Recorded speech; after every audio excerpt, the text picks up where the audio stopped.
السلام عليكم ورحمة الله وبركاته.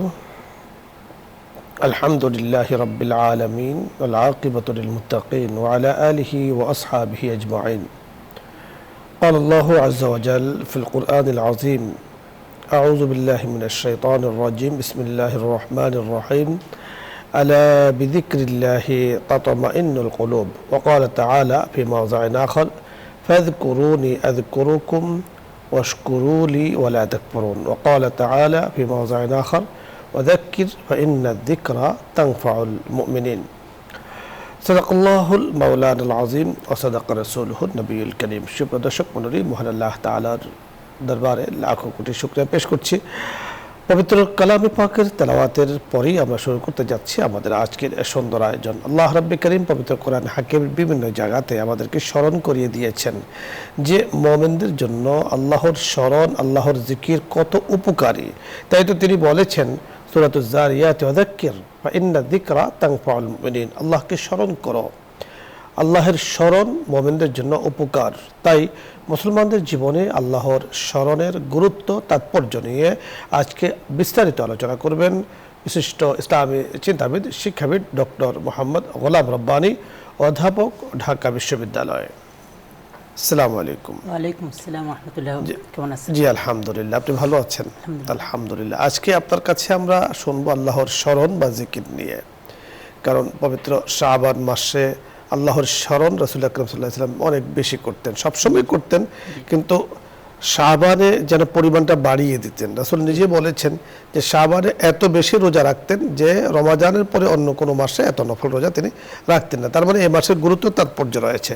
তাই এই মাসের মধ্যে কিভাবে আল্লাহর স্মরণ আমরা বেশি করতে পারি, মুমিনদের জীবনের গুরুত্ব, তাৎপর্য কি, বিস্তারিত শুনবো।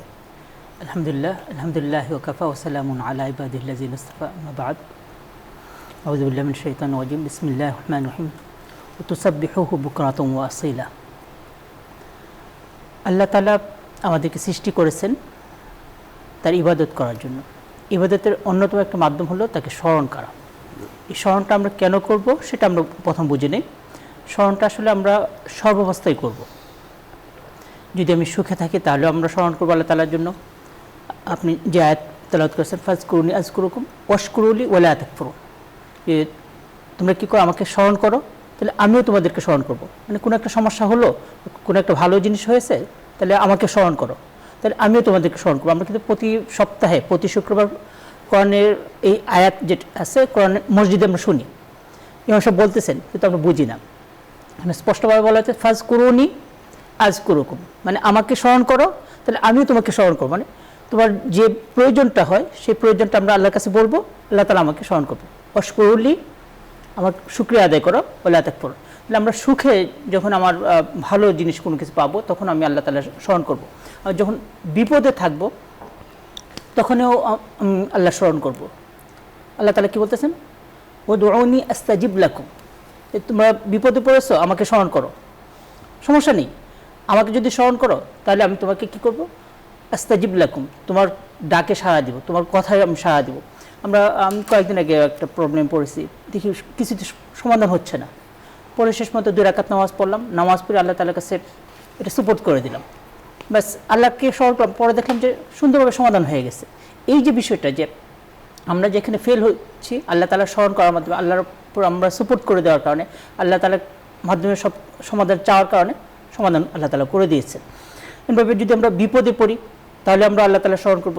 যখন আমাদের কোনো একটা ভালো জিনিস আসে, কৃতজ্ঞতার বিষয় আছে, তখন আলহামদুলিল্লাহ বলবো, আলহামদুলিল্লাহ রাব্বিল আলামিন, আল্লাহ তাআলা আমাকে দিয়েছেন, সেই হিসেবে আমরা আলহামদুলিল্লাহ বলে আমরা কৃতজ্ঞতা প্রকাশ করব। যদি কখনো অপরাধ আমরা করে ফেলি, গুনাহ হয়ে যাচ্ছে, গুনাহ অবস্থায় যদি আমার কাছে মনে হয়ে যায় যে হ্যাঁ আমি তো গুনাহ করে ফেলছি, তখন আমরা আল্লাহ তাআলার কাছে আল্লাহ তাআলার কথা স্মরণ করব, স্মরণ করে সেটা থেকে ফিরে আসবো, ফিরে এসে আমরা তওবা করব। যদি আমরা তওবা করে ফিরে আসি আল্লাহ তাআলার স্মরণে, তাহলে সেই গুনাহ আল্লাহ তাআলা মাফ করে দিবেন এবং আমাদের সামনের জীবন সুন্দর হবে। আপনি যে কথা বলতেছিলেন যে আমরা এই স্মরণ যে করবো, এই স্মরণটা করার মাধ্যমটা কী হবে, আমি একটু আগে একটা আয়াত করেছিলাম, সেই আয়াতটা হলো ওয়াতুসাব্বিহুহু বুকরাতান ওয়া আসীলা, তোমরা আল্লাহ তাআলার স্মরণ করো, তাসবিহ পড়ো, বুকরা সকালে, ওয়া আসীলা বিকালে, সকাল বিকাল সব সময়। এখানে সকাল বিকাল, সকালে একবার বিকালে একবার এরকম না, মানে 24 ঘন্টা 24 আওয়ার স্মরণ করার কথা বলা হয়েছে। এমনকি আমরা যখন ঘুমাতে যাব তখনও যদি আমরা আল্লাহ তাআলার কথা কিছু জিকির আমরা করি, কিছু কথা স্মরণ করি, কিছু আয়াত পড়ি, কিছু দোয়া পড়ি, তাহলে আমাদের এই যে ঘুমটা হবে, এই ঘুমের মধ্যেও আল্লাহ তাআলা স্মরণ করার আমরা পেয়ে যাব। আমরা যখন শেষ রাতে উঠব তখন আল্লাহকে স্মরণ করার সবচেয়ে ভালো সময়। ওই সময় যখন আল্লাহকে স্মরণ করা হয় তখন বলা হয় যে আল্লাহ তাআলার পক্ষ থেকে ঘোষণা দেওয়া হয়, এমন কি কেউ আছে যে অভাবী, যে অভাব পূরণের জন্য আমার কাছে চাবে, তুমি আমার কাছে চাও আমি তোমাকে দিয়ে দিব। এমনিভাবে কেউ বিপদগ্রস্ত আছো, তুমি আমার কাছে চাও, আমি তাহলে সেই চাওয়ার পূরণ করে দিব। আমরা শেষ রাতে আমরা যাব। প্রত্যেক নামাজ যে আছে, নামাজের মধ্যেই আল্লাহ তাআলা স্মরণ করা হয়। 5 ওয়াক্ত নামাজ মানে আল্লাহ স্মরণ। তারপরেও আমরা নামাজের পরে যদি আমরা কিছুক্ষণ যদি আল্লাহ তাআলার দিকে মনোযোগ দিই এবং আল্লাহ তাআলাকে স্মরণ করি এবং আল্লাহর কাছে চাইতে থাকি, আল্লাহ তাআলার কাছে যে জিনিসগুলো হয়ে গেছে সেগুলোর জন্য কোথাও যদি ভুল হয়ে থাকে সেগুলো নিয়ে ইস্তেগফার করতে থাকি, তাহলে দেখা যাবে আমাদের জীবনটা অনেক সুন্দর হয়ে যাবে। এবং শুধু আমলের মাধ্যমে না, আমরা যেটা ইবাদত মনে করি মানে নামাজ রোজা এরকম না, আমাদের কাজের মাধ্যমে স্মরণ করতে পারি। আমরা একটা ভালো কাজ করতে, কোনো একটা কাজ শুরু করতে বিসমিল্লাহ বললাম, বিসমিল্লাহ মানে আমি আল্লাহর নাম স্মরণ করলাম। আমি কোরবানি করতেছি, সেখানে বিসমিল্লাহ বলে নিলাম। আমি একটা কোথাও রওনা দিচ্ছি, সেখানে আমি বিসমিল্লাহ বলে নিলাম। মানে এই বিসমিল্লাহ বলা মানে কি আল্লাহ স্মরণ করা, আল্লাহ স্মরণ করে আমি কাজটা শুরু করলাম। আমাদের প্রত্যেকটা কাজ হতে হবে আল্লাহ তাআলার স্মরণের মাধ্যমে। আপনি বড় চমৎকার বলছিলেন। দর্শক মণ্ডলী, আল্লাহর স্মরণ অত্যন্ত গুরুত্বপূর্ণ একটি অধ্যায়। আপনাদেরকে হযরত আবু হুরায়রা রাদিয়াল্লাহু তাআলা আনহু থেকে বর্ণিত একটি হাদিসের অর্থ আমি শোনাবো, যে রাসূলুল্লাহ সাল্লাল্লাহু আলাইহি সাল্লাম বলেছেন, আল্লাহকে স্মরণকারী এমন কোনো দল নাই যাদের ফেরেশতারা ঘিরে রাখে না, তারা রহমতে পূর্ণ হয় না, তাদের উপর প্রশান্তি বর্ষিত হয় না, বরং আল্লাহ তার সামনে উপস্থিতদের কাছে তাদের কথা আলোচনা করেন না, এমন নয়। অর্থাৎ আল্লাহ পাক তাদেরকে শান্তি দ্বারা ভরপুর করেন। আল্লাহ পাকের সামনে যারা আছেন ফেরেশতারা, তাদের কাছে আলোচনা করেন আল্লাহ পাককে স্মরণকারী অর্থাৎ জিকিরকারী। এবং আল্লাহ রাব্বুল আলামিন ফেরেশতাদেরকে পাঠিয়ে দেন যারা আল্লাহ পাকের জিকির করে, আল্লাহ পাকের স্মরণ করে তাদেরকে বেষ্টনে দিয়ে রাখতে। তিরমিজি শরীফের মধ্যে ইমাম তিরমিজি রহমতুল্লাহ আলাই রাসূল আকরাম সাল্লাল্লাহু আলাইহি সাল্লামের এই হাদিসটি উল্লেখ করেছেন। হাদিস থেকে আমরা কিন্তু জীবনের অনেক বড় গাইডলাইন আমরা পেয়েছি, আমাদের পথ চলার পাথেও কিন্তু আমরা এখান থেকে পেয়েছি যে আমি চলবো কিভাবে।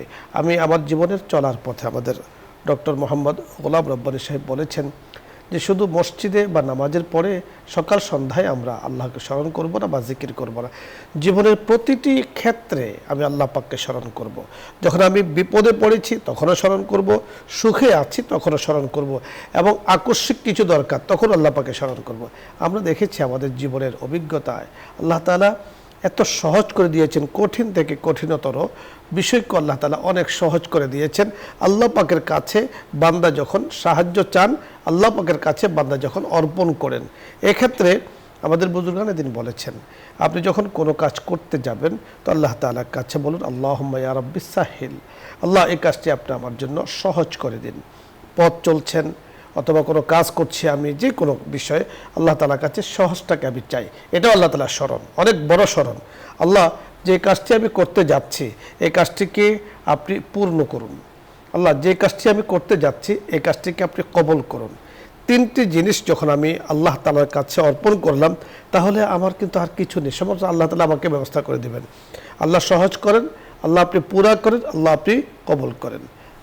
আশা করছি দর্শক মণ্ডলী বিষয়টি আমাদের জন্য সহজ। এর দ্বারা কী হবে, আল্লাহ পাকের উপরে ভরসা, নির্ভরতা আমাদের বেড়ে যাবে, তাওয়াক্কুল বেড়ে যাবে। আল্লাহ তাআলা আমাদেরকে তৌফিক দান করেন। আলোচ্য বিষয় নিয়ে আপনাদের জন্য কোনো কিছু জানার থাকে, কোনো প্রশ্ন থাকে, আপনি চাইলে প্রশ্ন করতে পারেন, অথবা কোনো মাসলা মাসাইল জানার প্রয়োজন হলে সেটাও আপনি জানতে পারেন। প্রথমে জেনে আছেন, আসসালামু আলাইকুম। দর্শক হুজুর, আমি নম্বর থেকে ইমেল বলছিলাম। জি জি ইউনুস ভাই। হুজুর, আমার একটি প্রশ্নটা হলো যে আমরা ইতিহাসে দেখতে পাই হযরত সুলাইমান আলাইহিস সালাম যে সারা মুখলকাতে খাওয়াবে, এই ধরনের একটা আল্লাহকে স্মরণ না করে করছিলেন। পরে এক মাসে এসে নাকি সমস্ত খানার খাবার খেয়ে ফেললো। হ্যাঁ, কতটুকু হাদিস সম্মত কিংবা ইতিহাস সম্মত নির্ভর। ধন্যবাদ। জি, বুঝতে পেরেছেন। জি, এই বিষয়টা আমার কাছে তাকিদ করা হয় না। আসলে অনেক কল্প কাহিনী আছে সুলাইমান আলাইহিস সালামের বিষয় নিয়ে। কাল্পনিক কিছু বিষয় আছে যেগুলোকে সমাজে হাদিসের উদ্ধৃতি দিয়ে চালিয়ে দেওয়া হয়েছে।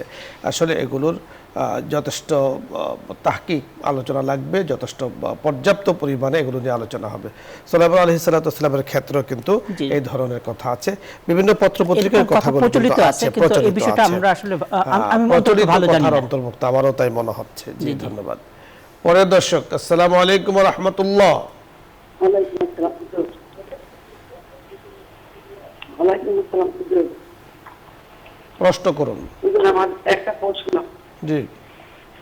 আমার দুটি ছেলে, অনেক কষ্ট করে মানুষ করছি আমি, কারণ আমার বড় ছেলে আমার সাথে এত খারাপ ব্যবহার করে বিয়ের পরে, বুঝছেন, দিয়ে আমাকে দেখতেই পারে না, জমতি কথা, এত খারাপ ব্যবহার আমি কোথায় তো বন্ধ করতে পারতেছি না।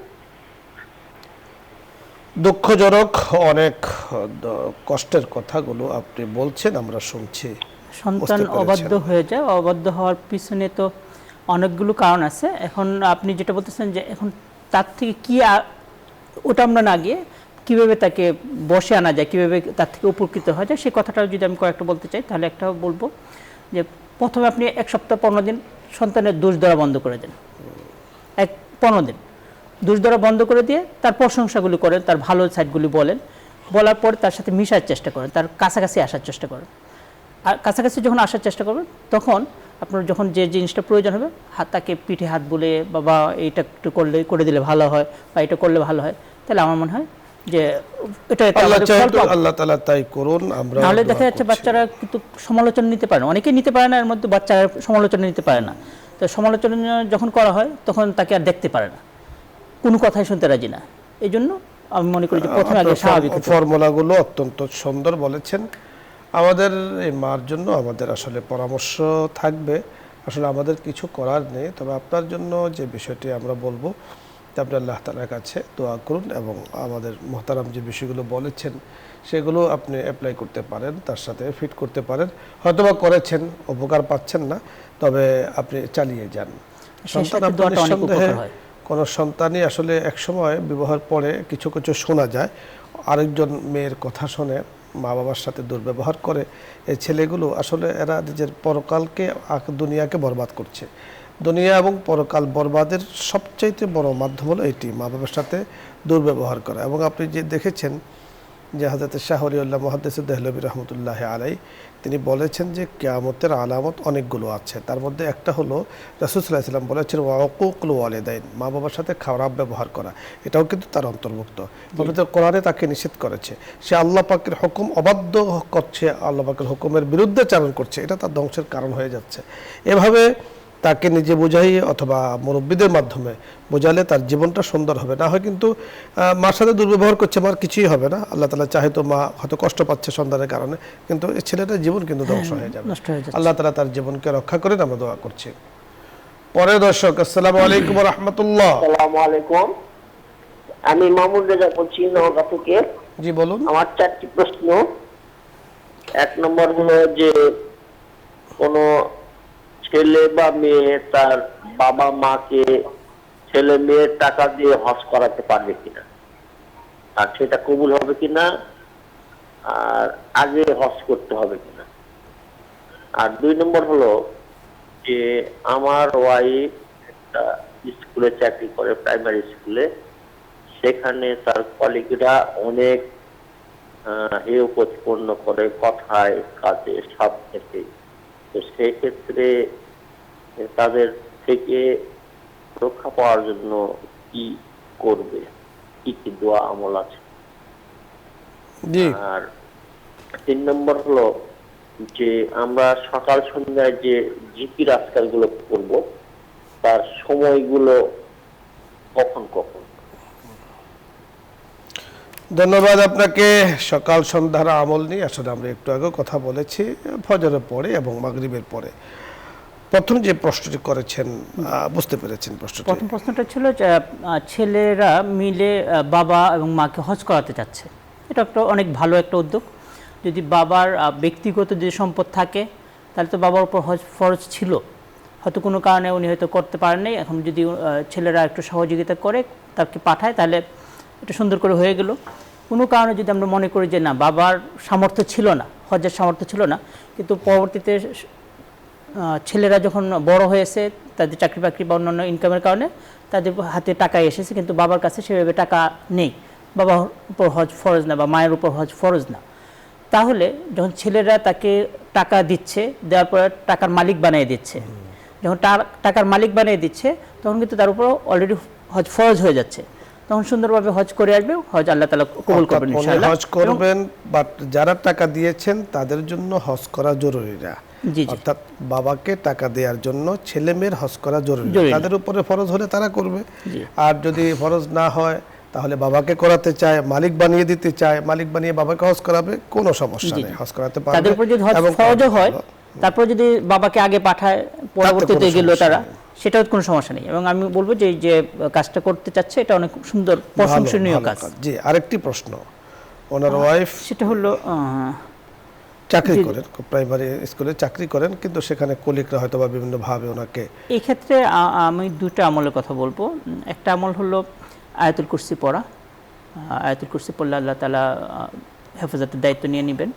আর আমি আরেকটা আমল করে থাকি, সেটা হলো 2 রাকাত ইশরাক নামাজ পড়া, 2 রাকাত 4 রাকাত ইশরাক নামাজ পড়া, ফজরের পরে যখন সূর্য উঠে যাওয়ার 8-10 মিনিট পরে 2 রাকাত নামাজ পড়লে উমরার সওয়াব পাওয়া যায়, আর 2 রাকাত নামাজ পড়লে আল্লাহ তাআলা সারাদিনের জিম্মাদারি নিয়ে নেন। এবং এই আমলটা করে আমি ব্যক্তিগতভাবে আমি মনে করি যে উপকৃত হয়েছে, বাস ইনশাআল্লাহ কোনো সমস্যা হবে না, আল্লাহ তাআলা জিম্মাদারি নিয়ে নিলেন। একটু আপনি মুহতারাম যে নামাজের কথা বলেছেন, নামাজটা আদায় করব, আরেকটি কোরআনে কারিমের আয়াত দোয়া হিসাবে পড়ব, ইন্না কাফাইনাকাল মুস্তাহজিইন, ইন্না কাফাইনাকাল মুস্তাহজিইন। আল্লাহ, আপনাকেই আমি যথেষ্ট মনে করছি যারা ঠাট্টা বিদ্রুপ করছে তাদের মোকাবেলায়। আপনি আল্লাহ তাআলাকে পেশ করছেন, আল্লাহ হেফাজত করবেন, পবিত্র কোরআনের আয়াত, কিন্তু আপনি দোয়া হিসাবে এটাকে নিতে পারেন, ইন্না কাফাইনাকাল মুস্তাহজিইন, চাইলে লিখে নিতে পারেন। একটা ছোট্ট আমল আছে, সেটা হলো যে যখন ঘর থেকে বের হচ্ছে তখন মানে আল্লাহর উপর ভরসা করে বিসমিল্লাহি তাওয়াক্কালতু আলাল্লাহ বলে বাস বের হওয়া। চমৎকার বলছিলেন আপনি, ধন্যবাদ। দর্শক মণ্ডলী, আজকে আমরা কথা বলছিলাম আমল নিয়ে, মুসলমানদের জীবনে জিকিরের গুরুত্ব নিয়ে আমরা কথা বলছিলাম। এই বিষয়টি অত্যন্ত গুরুত্বপূর্ণ। একজন মুসলমান জীবনে সকল ক্ষেত্রে যখন আল্লাহ পাকের জিকির, আল্লাহ তাআলার স্মরণ তার সাথে থাকে, তো আল্লাহ তাআলা নিজেই বলে দিয়েছেন, লা তাহজান ইন্নাল্লাহা মা'ানা, এই ব্যক্তির কোনো চিন্তা নেই, আল্লাহ পাক তার সাথে আছেন। আর যার সাথে আল্লাহ আছেন তার ইহ এবং পরজগতে কোনো ভয় নেই, কোনো টেনশন নেই, লা খাউফুন আলাইহিম ওয়া লা হুম ইয়াহজানুন, লা ফিদ দুনিয়া ওয়া লা ফিল আখিরাহ, দুনিয়া এবং আখিরাতে তার কোনো চিন্তা নেই, কোনো পেরেশানি নেই। আমরা এমন জীবনে চাই যে জীবনে আল্লাহ তাআলা রহমত আমাদের সাথে আছেন, রহমতের সাথে থাকবেন ইনশাআল্লাহ।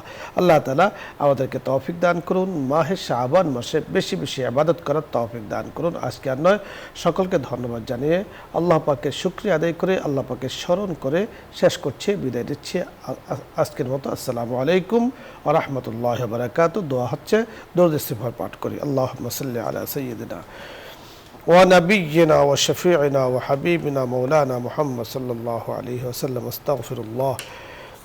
আলহামদুলিল্লাহি রাব্বিল আলামিন ওয়াসসালাতু ওয়াসসালামু আলা আশরাফিল আমবিয়াই ওয়াল মুরসালিন وخاتم النبيين وعلى آله وأصحابه أجمعين.